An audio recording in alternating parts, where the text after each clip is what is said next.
Welcome back to the network. And if you're new to the network, welcome to the network. I'm gonna get into this SOULJA Slim documentary. You know, I'm from the boot. You know, I had to do it, and I wanted to watch it with you. Let's get it. Like Jesus, trying to run 2 million up like peas. Okay.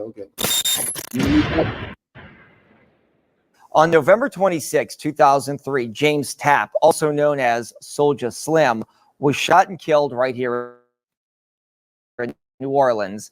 In a story you'll see only on WDSU, our Shay O'Connor talked to his family about his legacy. SOULJA Slim, man, that's like a legendary down south rapper, hip hop artist. His team is called the Cutthroat Committee. Big up to them. It's realer than real. I was Joseph, but Slim got killed. You know how I feel. Don't get involved in the foolishness, Lil. I'm trying to tell you what's happening right now. You get involved with the foolishness, you might go through that thing you can't handle. I ain't gonna tell you no word lie. You know what I'm saying? Don't get involved with the foolishness. Before I start this presentation, shout out to Miss Linda, Danielle, Lil Slim. September 9th, 1977. In the city of New Orleans, Louisiana, James Tapp, aka SOULJA Slim, would be born into an environment that he'd be a product of. Magnolia Slim, for many in the NO, was like the TUPAC of New Orleans, a suggested sentiment that can go undebatable. During the late 1980s and 1990s, New Orleans experienced high rates of violent crime, including murder. The city of New Orleans was notorious for its crime levels during that time. At night, you don't know what's going on, so you're scared to come out here. What makes you afraid to come out? People getting mugged, pocketbooks get snatched, and all that junk, man. You ain't coming out your house at night like that. With factors such as poverty, drugs, and drug abuse contributing to the problem at the time, New Orleans had officially been dubbed the murder capital of the country. Tonight, New Orleans is a city in crisis. Police are looking for leads. Extremely violent crime wave. A teenage boy is now dead. Shot and killed overnight. Dubbed the murder capital of the country. New Orleans is divided into neighborhoods, wards, and zoning districts, each with its own characteristics and demographics. However, crime rates are not typically reported at the level of zoning districts or wards, or sometimes at the neighborhood level. During the late 80s and the 1990s, certain neighborhoods in New Orleans, particularly those with high poverty rates and social disorganization, tended to experience higher rates of violent crimes, including murder. Factors such as inadequate law enforcement resources, systematic issues, and economic challenges all played a role in the city's crime dynamics during that period. But at that time, New Orleans had not adopted the Los Angeles-style gangs, but instead they would represent their projects and their ward. Projects like the Magnolia Project, located in that third ward, or the Cali Oak Projects, situated in that third ward. The Desire Projects that was found in the upper 9th ward. The St. Thomas Projects that was located in that 10th ward. The Fisher Projects located in that 15th ward. Fisher Project, like a throwback. And I hope I don't butcher this, y'all, but the Iberville Project, situated inside of that 4th ward. Melfamine Project that was located in that 3rd ward, man. Shout out to my nigga Dunny, man. But it was the Magnolia Projects that birthed SOULJA Slim. 504 SOULJA Slim, full effect. We're in a wild man booty right now. We're in a know right now, you heard? You understand what I'm saying? Magnolia bound, SOULJA Slim to the bone. It don't stop. Me and my nigga SOULJA Slim, you heard me? We be chilling every day, nigga. This ain't no act. You know, we kick it like this for real. So we make moves together. We hang together for real, you heard me? We kick it at the house, at the crib. We go from the Cali, we go in the Magnolia. When Slim jumped off the porch, he would go back and forth between the Magnolia Projects and the Parkways. As a youngster coming up in the game, it wasn't taboo to see young guys in the streets of New Orleans experimenting with that brown and experimenting with that white. And SOULJA Slim would be no exception to this notion. Although this may come as a surprise to many, this was the way of life when you was in them trenches in the streets of New Orleans. For example, other artists from New Orleans, such as Turk and VG, both struggle with these same type of addictions. Man, you know, it was like a fashion statement. Like, you know, they drank syrup, they pop pills, you know what I'm saying? They rap about it, and it's cool, you know. In New Orleans, Magnolia Slim, you know what I'm saying? God bless his soul, you know. People know as SOULJA yeah, Slim. they know him as SOULJA Slim. Like, you know, he had a song where he was like snort a powder bag. At first we was snorting powder, you know. Creating cool t-shirt designs has truly never been easier. Whether you're creating t-shirt designs for clients or for yourself, it can be hard to start from just a... You know what I'm saying? Everybody tooting up, you know what I'm saying? And he say he graduated. He made a statement and graduated. You feel me? Graduated was meaning that he went from snorting coke to heroin. You know what I'm saying? Hell of a graduation. Yeah, it was a hell of a graduation, you know. And then on top of that, you had the females, right, who ain't making no better, talking about they want the dope dick. You know what I'm saying? So the dope dick make a nigga go all night.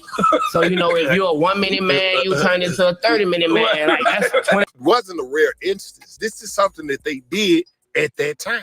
SOULJA Slim would earn a name for himself, being one of those guys who was quick to sniff out a weakness and straight up jack dudes that didn't deserve to have what they was holding on to.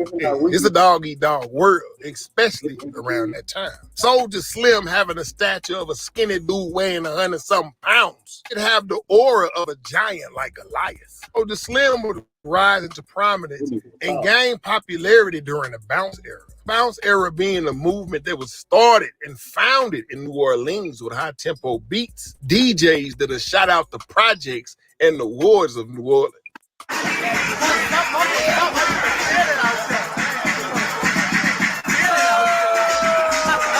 Rappers like MC Tucker, Juvenile, and of course, Magnolia Slim. During his high school years, people who was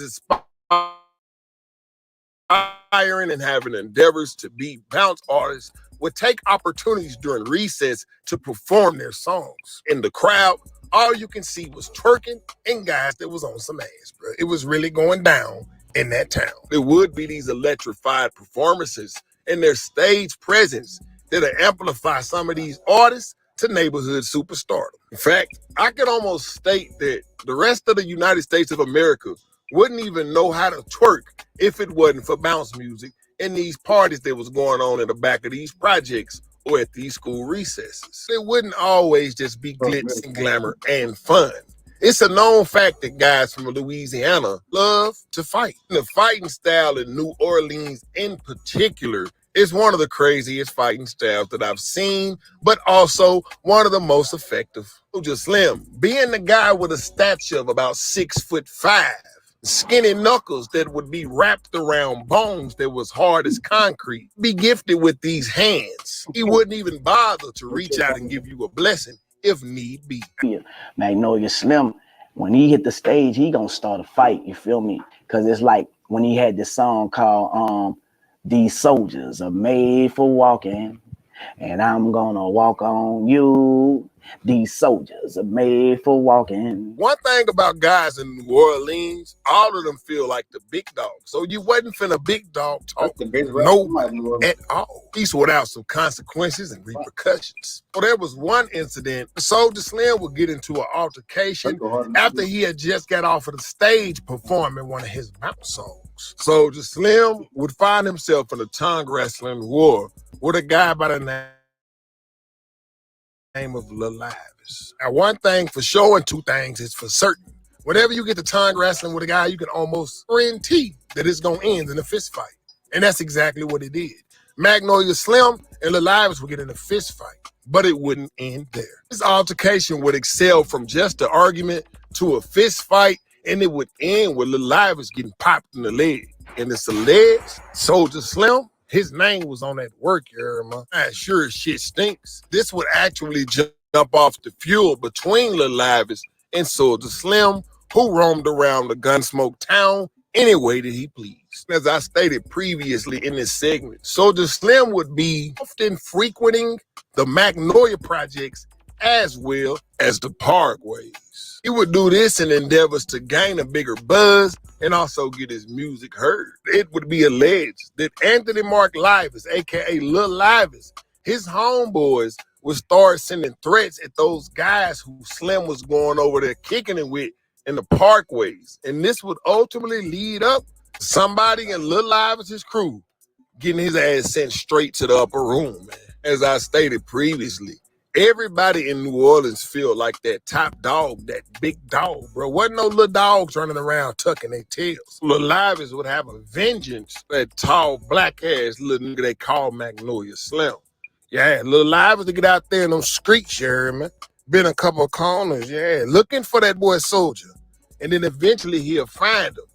And he'll put some lead in his ass and let him feel some of that hot shit. It's alleged the Lil Ives would walk up and stand over Slim with endeavors to dome shot him. Soldier Slim's mom, Miss Linda, was in attendance, and she would beg Lil Ives, allegedly, to go get a ball of her son and spare his life. Now, it'll take a cold motherfucker to stand over a nigga and blow his face off in front of his mama. So Lil Ives would oblige, and he'll break out running in the other direction, running faster than Barney Rubble.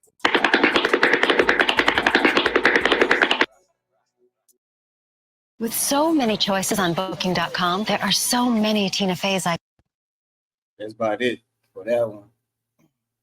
I ain't gonna watch that whole documentary, but y'all can go check it out though in your own time.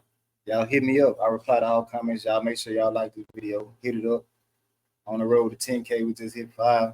I ain't trying to hit 10K in 1 month, but by the end of the year, yeah. Catch me on the next one.